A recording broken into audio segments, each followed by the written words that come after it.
Sport Center já com os melhores momentos de Flamengo e Bahia. Quem fez o primeiro gol foi o Flamengo com o Gerson, chute de fora da área, rasteiro ali no cantinho. Depois o Everaldo empata e no finalzinho do jogo o Davi Luiz cabeceia depois do escanteio e faz o 2-1, vitória importantíssima que dá ao Flamengo a liderança do Campeonato Brasileiro. Estou ao lado do Zupac e também do André Kfouri. Boa noite para os meus amigos. Fala, Zupac, tudo bem? Tudo bem, Marcela. Boa noite, André. Boa noite ao Fã de Esportes.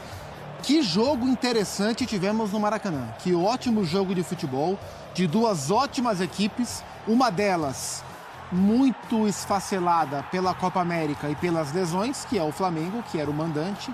E a outra equipe, que é o Bahia, com um papel até surpreendente, assim, pela maneira que conseguiu se impor durante 1h05 de futebol no Maracanã. Durante 65 minutos de jogo, o Bahia se impôs diante do Flamengo. Deixou o Flamengo com 25, 29, 31% de posse de bola e foi para o jogo. Mas o jogo não dura 60 minutos, o jogo não dura 65, o jogo dura 90. E o Flamengo conseguiu, na última meia hora de jogo, os últimos 35 minutos, se colocar no campo de ataque e começou a martelar o Bahia. Então, assim, foi um jogo de caminhos diferentes durante os 90 minutos, de duas equipes muito bem treinadas, com muita qualidade técnica em campo. Venceu, no fim, quem mereceu vencer. O Flamengo fez por onde vencer na reta final da partida, mas foi um jogo interessantíssimo, dos jogos mais interessantes do ponto de vista técnico e tático que a gente teve até aqui no campeonato. Fala, André, tudo bem? Boa noite. Boa noite, Marcela. Concorda com o Zupac? Concordo plenamente, foi um ótimo jogo, mais um, né? Eu acho que na noite de ontem a gente teve também no Rio de Janeiro, no Newton Santos, Botafogo e Atlético, que foi um excelente jogo. E o de hoje com implicações, né, assim como o de ontem, na ponta da tabela do Campeonato Brasileiro. Foi um jogo muito bom também. E talvez o torcedor do Bahia, por ter sofrido um gol nos acréscimos e perdido o ponto que vinha conquistando fora de casa no Maracanã, acho que o resultado foi injusto, que o Bahia não mereceu por causa dessa hora, um pouquinho mais talvez, que o Gustavo mencionou, em que o time baiano foi superior ao Flamengo no Maracanã, deu as cartas no jogo, tornou a partida mais próxima daquilo que lhe interessava, com coragem, com técnica, com superioridade numérica no meio de campo. O Bahia fez, independentemente do resultado final, um ótimo jogo. Mas, como disse o Gustavo, outra vez falando sobre um trecho que foi a meia hora final, talvez um pouquinho mais também, 35 minutos, o segundo gol do Flamengo esteve para sair em outras oportunidades, em outras ocasiões, antes do Davi Luiz completar esse cruzamento. Não foi um escanteio, foi uma falta pertinho da bandeirinha cobrada pelo Gerson, e ele na primeira trave cabeceia em cima do goleiro do Bahia, mas a bola foi forte e a defesa ficou inviável ali.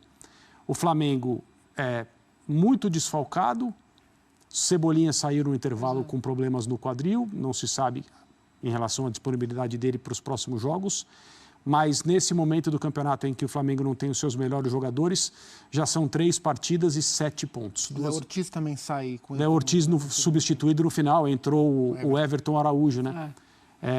Ele sai também caminhando, meio cabisbaixo, não dá para saber direito o que aconteceu. Mas o Flamengo ganhou 2 jogos e empatou 1 nessas 3 rodadas em que seus melhores jogadores estão defendendo as seleções na Copa América. E a forma como o time em campo comemorou o gol do Davi Luiz e o jogo acabou imediatamente depois, junto com a torcida, indica que esse pode ter sido um daqueles jogos que ajudam a aglutinar um trabalho, que é justamente na hora em que o Flamengo enfrenta as maiores dificuldades, em que jogadores têm sido utilizados de maneira improvisada, o Flamengo de novo com um gol no final, assim como aconteceu. Um gol de cabeça. E de novo um gol de cabeça.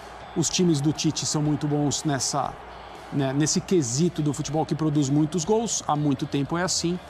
E a festa no Maracanã é própria de uma partida que classifica o Flamengo para alguma coisa, o jogo de volta de um mata-mata. Olha só, não é muito comum a gente ver esse tipo de coisa, ainda mais cedo no Campeonato Brasileiro de pontos corridos. Entrou o Gabriel Barbosa no segundo tempo também. Hoje entrou cedo, ele tem entrado mais na reta final, hoje ele entrou com 15 minutos. E o Flamengo superou o Bahia, um ótimo Bahia.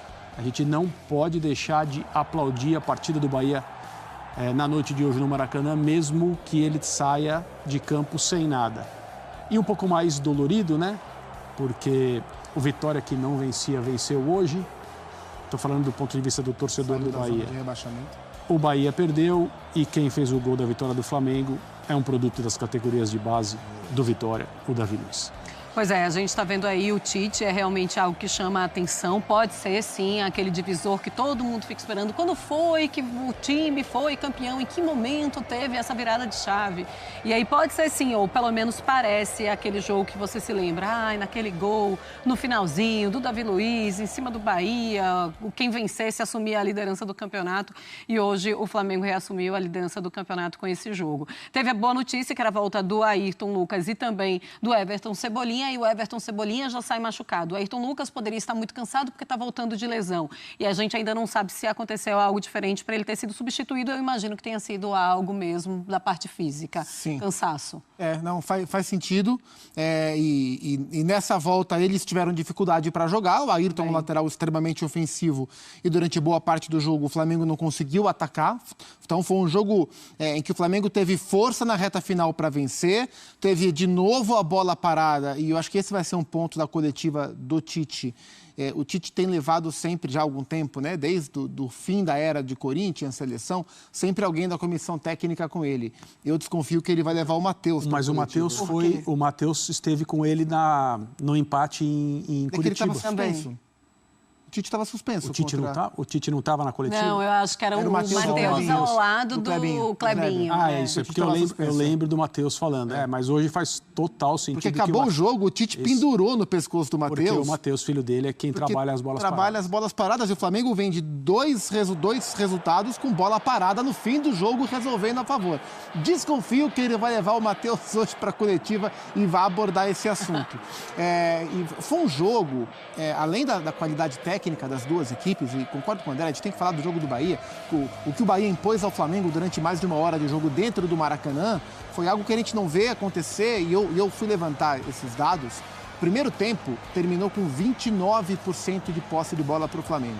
Eu fui olhar, em base de dados, todos os jogos do Flamengo nas últimas 10 temporadas. E só uma vez o Flamengo teve 29% de posse de bola, que foi no jogo contra o Fluminense do Diniz, no ano passado pela Copa do Brasil, que o Flamengo venceu.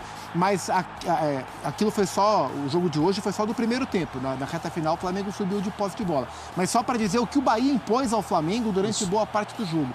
E foi um jogo de leitura tática muito interessante dos dois técnicos, porque quando o Bahia era melhor que o Flamengo, lá pelos 15, 20 do segundo tempo, na reta final da superioridade do Bahia, o Tite faz duas trocas. Ele coloca o Gabriel e coloca o Alan.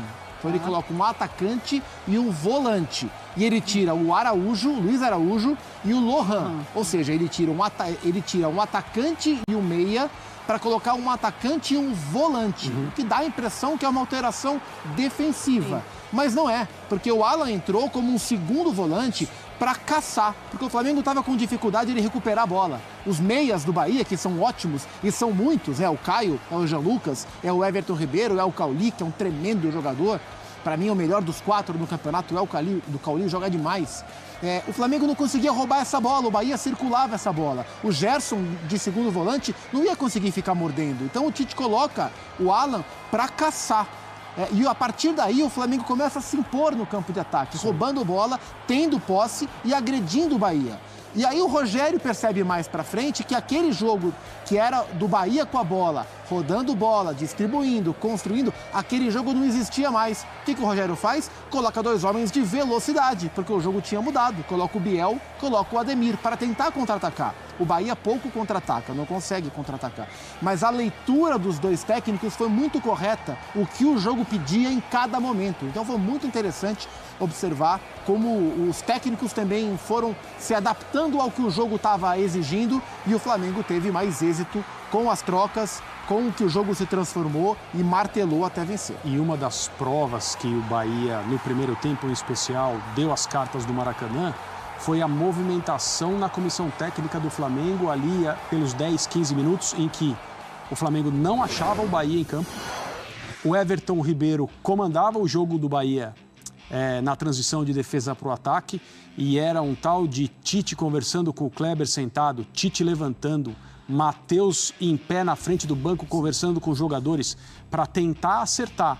O Flamengo começa a dominar o jogo depois das substituições. Faz o gol com o Gerson numa linda jogada. A jogada do gol do Flamengo, o primeiro gol, é muito bonita. Mas no momento em que, se você perguntasse para quem estava assistindo o jogo, vai sair um gol de quem vai ser? Vai ser do Bahia, porque o Bahia era o time mais perigoso. A bola chegava... Aliás, os 2 gols do primeiro tempo foram muito bonitos, né? As 2 construções, né? A do Flamengo com o Lohan Pedro terminando no Gerson. E o gol do Bahia com o Canu, o zagueiro Canu dando um passe, quebra a linha, acha o Jean Lucas que fez uma partida muito boa, acha o Everaldo e ele bate. Então, assim... Teve uma falha ali também do Ayrton Lucas, né? O Everaldo é mais forte, né? Mais forte, aí no corpo ele levou. Assim, o Rogério demora para falar... mas o Rogério é um cara que a gente sabe como ele fica incomodado, irritado, transtornado com as derrotas. Mas eu imagino que ele vai reforçar para o grupo dele e na coletiva que para a identidade do projeto esportivo do Bahia, se comportar como conseguiu se comportar durante boa parte, um pouco mais da metade do jogo dentro do Maracanã, foi bastante interessante. Faltou fôlego, faltou um pouco de força física na reta final e o Flamengo se impôs para vencer com merecimento. Te surpreende a posse de bola do Bahia, André Kfouri? Me surpreendeu a dinâmica que o Bahia aplicou. A precisão de passes no primeiro tempo foi melhor do que a precisão de passes do Flamengo. E assim, reduzir o Flamengo a esses 29%, 30% que o Gustavo citou, não é coisa para qualquer time. Mesmo com o Flamengo distante da sua escalação mais capaz para jogar no Maracanã, com o torcedor no cangote dos jogadores, não é viável imaginar um Flamengo, vamos esperar o Bahia, jogar no espaço. Mas o Flamengo jogou no contra-ataque durante um bom tempo. Porque a dinâmica de jogo do Bahia era essa, e o Bahia fez isso muito bem. O meio de campo do Bahia colocou um ritmo na partida no sentido de aqui nós vamos fazer como nós achamos que devemos fazer. Isso não é fácil no Maracanã contra o Flamengo com qualquer escalação. E foi, de certa maneira, surpreendente. Pois é, a gente viu um Bahia no primeiro tempo dando as cartas mesmo. Era o Bahia que dizia como é que o Flamengo ia jogar, mas o Flamengo conseguiu ter essa saída com o Tite fazendo essas substituições. Zupa, você acha que o Tite, ele encontrou as soluções para as substituições dos jogadores que estão fora por conta de Copa América e agora também por conta de lesão, melhor do que se imaginava? Esse Flamengo joga melhor do que você estava pensando por conta dos desfalques? Dentro das soluções, acho que a que ele mais conseguiu surpreender no que ele encontrou foi o Lohan no Arrascaeta. Porque o Flamengo, dos últimos anos todos, né, porque o Arrascaeta, por convocação ou por lesão, ficou fora de muitos jogos ao longo das últimas temporadas e sempre foi tema do nosso programa aqui. Qual o jogador mais insubstituível no time do Flamengo? E sempre foi o Arrascaeta, porque o Flamengo tinha o Gabriel, mas tinha o Pedro, o Flamengo não tinha o Bruno Henrique, mas entrava o Cebolinha, ou teve época que era Michael, que era não sei quem, sempre teve algum outro ponta para jogar, mas quando saiu o Arrascaeta não tinha quem entrasse e não é que resolvesse, mas ajudasse a minimizar a ausência. E esse menino, o Lohan, que não é um jogador que o Flamengo contratou, porque o elenco que o Flamengo tem, o ótimo elenco que o Flamengo tem, custou muito dinheiro para o Flamengo. O Lohan custou o dinheiro do investimento na base. E ele é um menino, e não parece que é um menino, né? Você vê o Lohan jogando, a impressão que dá é que é um rapaz já de 20 e poucos anos de idade, mas ele não é. Ele é um adolescente. E ele vem conseguindo, em vários desses jogos do Flamengo, até antes da Copa América, com a Arrascaeta fora por outros motivos. Eu cito o jogo contra o Corinthians, que para mim foi um jogo de virada do Flamengo na temporada, porque era aquela semana em que o Tite estava ameaçado, depois de derrotas na Libertadores, etc. e tal. E o Lohan faz um jogo absurdo contra o Corinthians no Maracanã, ganha confiança para ser um cara para jogar bastante e começa a contribuir com gols e assistências. E hoje, de novo, ele fez um bom jogo enquanto teve fôlego, né? Depois ele é sacrificado pelo Tite para o Flamengo ter esse modelo um pouco mais caçador com o Alan em campo. Mas me surpreende especialmente a entrada dele. O Léo Ortiz de volante foi uma boa notícia, né? Tanto é que, assim, não sei se o Alan estava pronto para 100%, o Alan está voltando de lesão. Mas mesmo com o Alan disponível, quem jogou foi o Léo Ortiz. né? O Alan entrou no segundo tempo. Talvez se o Flamengo não precisasse caçar o Bahia, o Alan tivesse entrado mais na reta final, né? E o Léo Ortiz como volante foi bem também. Então, eu acho que em linhas gerais, por enquanto, né? A Copa América nem começou para o Brasil ainda. Sim. Por enquanto, o Flamengo vem se saindo bem sem os seus jogadores. Era esperado que, mesmo com o Flamengo tendo o maior número de desfalques, também era esperado que o Flamengo tivesse um pouco mais de facilidade que alguns outros times para suprir pela quantidade de jogadores. Então, da mesma forma que o Flamengo... mas tem mais jogadores fora também, né? As duas coisas são verdade. Da mesma forma que o Flamengo é o que mais sofre desfalques, é o que mais tem recurso para suprir. Né? Então, é uma balança. Mas, por enquanto, o Flamengo vem surpreendendo nesse sentido, sentindo menos do que imaginava, pelo menos em termos de pontuação. Né? O Flamengo teve dificuldade contra o Grêmio, conseguiu vencer no contra-ataque. O Flamengo teve dificuldade contra o Atlético Paranaense, buscou o empate no finalzinho. O Flamengo teve dificuldade hoje e encontrou ao longo da partida os caminhos para esse tremendo triunfo contra o Bahia. Eu ia falar vitória contra o Bahia, aí é espizinhar, né? Mesmo quando é contra o Bahia, é espizinhar no torcedor do Bahia. Então, esse tremendo triunfo contra o Bahia. Ô, André Kfouri, eu não vou te dizer, não vou falar surpreende as soluções do Tite, mas o Flamengo joga melhor do que você estava pensando com todos os desfalques da Copa América? Sem dúvida. É que os resultados, eles são soberanos e a gente fala em 3 rodadas diante dessas dificuldades, 7 pontos. Você vai dizer o quê? Né? Então, parte daí. Se o Flamengo tivesse feito 3 exibições e perdido 2 jogos e empatado 1, a gente já está aqui falando, olha como está sofrido para o Flamengo, como sente falta dos jogadores que estão na Copa América. Mas fez bons jogos. E aí o mundo ia estar caindo porque... Poderia, né? Poderia ter perdido para o Atlético Paranaense e empatado hoje. É o que estava acontecendo até os acréscimos. Né? Exato. Aí nós estaríamos falando de uma vitória, uma derrota e um empate. 4 pontos em vez de 7 em 3 rodadas. Já é uma queda dramática. E seria por isso. Seria porque há uma dificuldade em acertar uma equipe do ponto de vista competitivo sem esses jogadores, mesmo que a comissão técnica do Flamengo e todo mundo soubesse quem seria convocado e tal. Eu sempre falo, a coisa poderia ser pior. O Pedro fez uma assistência para o Gerson hoje e se ele tivesse agora nos Estados Unidos servindo a seleção brasileira, ninguém ia poder dizer que ele foi convocado injustamente.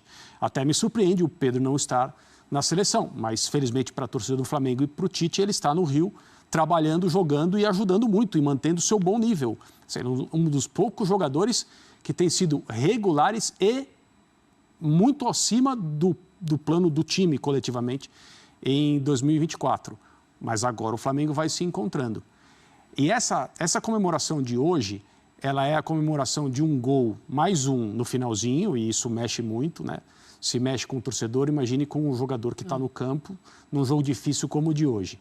Mas é a comemoração também de um time que se sente em dificuldades e que se orgulha de, até agora, estar conseguindo superar essas dificuldades. Recuperar esse ponto que deixou hoje no domingo na nossa casa. Obrigada. É o próximo jogo, né, do Bahia contra o Cruzeiro. Domingo, 4 da tarde, na Fonte Nova. E o Everton Ribeiro vai agradecendo, né, o apoio e o carinho que teve do torcedor rubro-negro aí com ele. Ele vai quase que dando uma volta, né? É um jogo muito especial para mim, né? Primeiro jogo diante dessa torcida que é maravilhosa, que sempre me apoiou. Temos um grande jogo, tivemos oportunidades, mas quando não faz contra o Flamengo, a gente sabe que até o último minuto eles são decisivos, são perigosos e felizmente não conseguimos o resultado que a gente queria, que nos deixava na liderança, mas foi um jogo bom. E a gente tem que continuar nessa crescente, voltar agora para casa, treinar, preparar que já tem um jogo muito difícil domingo e temos que ir em casa vencer e continuar nessa busca aí pelas primeiras colocações. Obrigada. Foi maravilhoso e está sendo não só por mim, pelo desempenho individual, e sim pelo desempenho coletivo. A gente sabe que a gente perdeu grandes jogadores aí para a Copa América. A gente sabe também todo dia a dedicação de todos, mas não só dessa semana, não só dos 5 jogadores jogando, desde o início do campeonato, desde o início lá da pré-temporada. Então no último jogo foi com o Everton, um menino de ouro, um menino que trabalha todos os dias para para crescer, para melhorar, quietinho. E a gente sabe que o futebol nos dá muitas mensagens. E aquela mensagem foi uma mensagem muito importante para nós, que acreditamos na força do grupo. O Tite que sempre frisa muito isso. Um time para ganhar um campeonato tão difícil, você precisa de mais de 20 jogadores. Então, graças a Deus, as coisas têm acontecido da melhor maneira para mim, para todo o elenco. Hoje jogamos contra um time muito qualificado. O Bahia fez um grande jogo. Teve o controle a maioria das vezes do jogo. A gente fez um jogo com uma estratégia totalmente diferente. Uma estratégia mais sem a bola e tentando ser mais letal. E a gente conseguiu fazer isso logo no final da partida. Qual a importância desse momento para o que vem pela frente aí no campeonato? Primeiro pelo gol, agradecer a Deus. E a comemoração é uma comemoração pura, uma comemoração honesta, onde quando se extravasa da pureza do sentimento que você tem dentro do coração. Então não só a mim, não só o Tite, como todos os jogadores, os cria lá, meus meninos, que eu adoro estar com eles. Então Deus é maravilhoso. Esse gol eu dedico ao meu pai, minha mãe, minha esposa, minhas filhas, a todo mundo que merece.